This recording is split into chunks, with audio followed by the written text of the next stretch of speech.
नमस्कार, मरुधर बुलेटिन में आपका स्वागत है और मैं हूं आपके साथ छवि फागना। प्रदेश में कांग्रेस के साथ बीजेपी के अंदर की जबरदस्त गुटबाजी किसी से छिपी नहीं है। प्रदेश भाजपा की इसी खींचतान के चलते प्रदेशाध्यक्ष सतीश पूनिया के 22 साल पुराने एक खत ने सियासी भूचाल ला दिया है। जुलाई 1999 में लिखा गया ये खत सतीश पूनिया ने भारतीय जनता युवा मोर्चा के प्रदेशाध्यक्ष पद से इस्तीफा देने के समय तत्कालीन प्रदेशाध्यक्ष गुलाब चंद कटारिया को लिखा था।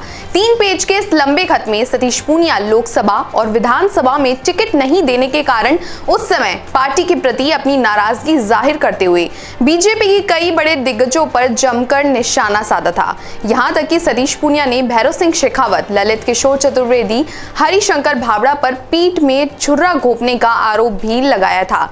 यही नहीं, पूनिया ने राजेंद्र राठौड़ और राम सिंह कसवा जैसे नेताओं को भस्मासुर तक बताया था। हालांकि 22 साल पुराने लेटर के अब सामने लाने को बीजेपी प्रदेशाध्यक्ष सतीश पूनिया ने सियासी षड्यंत्र बताते हुए कहा कि राजनीति में तत्कालीन परिस्थितियों के हिसाब से लिए गए फैसलों को उसी वक्त के हिसाब से देखा जाना चाहिए। उस वक्त की राजनीतिक परिस्थितियों के हिसाब से मैंने फैसला लिया, उसे उसी वक्त की परिस्थितियों के संदर्भ में ही देखना चाहिए, आज के संदर्भ में नहीं। 1999 के लेटर में मैंने क्या लिखा था काफी वक्त गुजर चुका है, इसलिए पूरा याद भी नहीं है। इस लेटर को अब सामने लाने के पीछे सियासी षड्यंत्र है। दरअसल तत्कालीन भाजपा प्रदेशाध्यक्ष सतीश पूनिया ने अपना इस्तीफा देते हुए गुलाब चंद कटारिया को लिखा था कि युवा मोर्चा जिलाध्यक्षों के जरिए मेरे प्रति पूरे प्रदेश भर के लोगों ने अपनी बात रखी। मुझे तो घोर आशय है कि इस बार के चुनाव के उम्मीदवारों को लेकर प्रदेश में मंडल स्तर से बड़े स्तर के कार्यकर्ताओं से लेकर आप तक पूरी तरह आश्वस्त थे।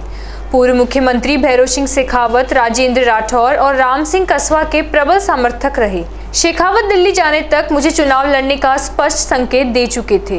पूर्व उप मुख्यमंत्री हरिशंकर भाबड़ा, पूर्व मंत्री ललित किशोर चतुर्वेदी ने भी मुझे लड़ाने के लिए आश्वस्त किया था, लेकिन मुझे तो विश्वस्त जानकारी मिली है, उसके अनुसार इन लोगों ने दिल्ली में पासा पलटा। भैरव सिंह शेखावत, ललित कुमार चतुर्वेदी, हरिशंकर भाबड़ा ने मेरी पीठ में छुरा घोंपकर प्रदेश भर के कार्यकर्ताओं की छाती पर पैर रखकर मेरा टिकट करवाया है। प्रदेश भर के कार्यकर्ता इस अपमान को सहने की स्थिति में नहीं है। इतने दिन तक लगातार उपेक्षा से मैं क्षुब्ध हूँ। मैं इस मानसिकता में नहीं कि मोर्चा के प्रदेशाध्यक्ष पद पर बना रहूं। सियासत की कहानी में सिर्फ इतना ही नहीं था, बल्कि सतीश पूनिया ने आगे लिखा कि मैं बुरे दिनों से पार्टी के साथ था और पार्टी के अच्छे दिनों में जिम्मेदारी छोड़ रहा हूं। मैंने अपनी क्षमता के अनुसार पार्टी का काम करने का प्रयास किया है, लेकिन मैं महसूस कर रहा हूं कि संसदीय राजनीति के नाम पर पार्टी ने मेरी घोर उपेक्षा की है। मेरे मुकाबले बार बार उन्हीं व्यक्तियों को तवज्जो मिलती रही है जो परंपरागत रूप से इस विचारधारा के घोर विरोधी रहे। उन्होंने भाजपा के भीतर और बाहर रहकर कार्यकर्ता को प्रताड़ित किया है। इसी दौरान पूनिया ने चूरू से सांसद राम सिंह कसवा को बार बार टिकट देने पर सवाल उठाते हुए लिखा था कि 1993 में मुझे सादलपुर से विधानसभा चुनाव में टिकट से वंचित रखा गया, क्योंकि तत्कालीन सांसद राम सिंह कसवा ने धमकी देकर अपनी पत्नी के टिकट हासिल किया था। बाद में वो पराजित हुई थी। खत में सतीश पूनिया ने आगे लिखा कि 1996 चूरू संसदीय क्षेत्र का लोकसभा, 1996 का सरदार शहर का उपचुनाव और 1998 का लोकसभा चुनाव राम सिंह कसवा ने लड़ा और लगातार इन तीनों चुनाव में बुरी तरह पराजित हुए। पार्टी मुझे 1993 के विधानसभा चुनाव के बाद से लगातार आश्वस्त करती रही, लेकिन चुनाव राम सिंह कसवा लड़ रहे थे। 1998 विधानसभा चुनाव के दौरान मेरी भी उपेक्षा की गई और कसवा को उम्मीदवार बनाया गया।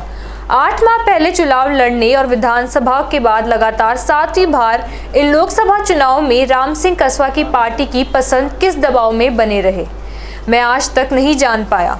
पूनिया ने राम सिंह कसवा को भस्मासुर बताते हुए लिखा था, मुझ जैसे कार्यकर्ता को तैयार करने में आप बरसों लगा देते हैं और संसदीय राजनीति के नाम पर उसकी अवहेलना करके आपकी विचारधारा को पलीता लगाने वाले भस्मासुर ही आपकी पसंद होते हैं। यह वास्तव में शोध का विषय है। ऐसी बात नहीं है कि आपको अवगत नहीं कराया गया। पार्टी बराबर आश्वस्त करती रही और यह सिलसिला विधानसभा और लोकसभा के विगत 6 चुनाव तक चलता रहा। सतीश पूनिया ने लोकसभा और विधानसभा में टिकट नहीं मिलने पर नाराज होकर युवा मोर्चा प्रदेशाध्यक्ष पद से इस्तीफा दिया था। तत्कालीन प्रदेशाध्यक्ष गुलाब चंद कटारिया ने पूनिया का इस्तीफा मंजूर भी कर लिया था। सतीश पूनिया के बाद जोधपुर के राघवेंद्र प्रताप सिंह को युवा मोर्चा का प्रदेशाध्यक्ष बनाया गया। राघवेंद्र प्रताप के बाद प्रताप सिंह खाचरियावास युवा मोर्चा के प्रदेशाध्यक्ष बने थे। हालांकि प्रताप सिंह बाद में 2004 में कांग्रेस में चले गए थे। आज की इस खास खबर में बस इतना ही। तमाम देश और दुनिया से जुड़ी बड़ी खबरें देखने के लिए देखते रहिए मरुधर बुलेटिन। नमस्कार।